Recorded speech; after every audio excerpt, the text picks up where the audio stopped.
आज हमारे पास एक बोलेरो आती है जिसमें नो स्टार्ट डेफ का फॉल्ट आता है 15 किलोमीटर का। इसमें इंजेक्टर पूरी तरह से डेफ से जाम हो गया था, जिसकी वजह से स्प्रे नहीं कर रहा था। हमने इसको पूरा क्लीन किया है।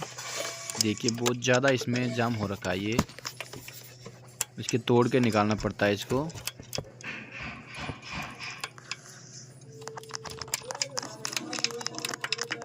इसको तोड़ने के बाद में हमने इसको फिर से रीजनरेशन किया। इसका पीपीएफ टेस्ट किया, हमने इसका पीपीटी भी टेस्ट किया, और जब सब ओके हो गया तो उसको रीजनरेशन किया। लेकिन कई बार होता है कि रीजनरेशन करने के बाद में भी फॉल्ट नहीं जाता है, और करंट में SCR का फॉल्ट दिखाता है लेवल 2 और लेवल 1 का। तो इस सिचुएशन में हमें गाड़ी को 20 किलोमीटर तक कंटिन्यू चलाना है और 80 से ऊपर स्पीड रखना है, और वो अपने आप को चला जाएगा और गाड़ी सेट हो जाएगी।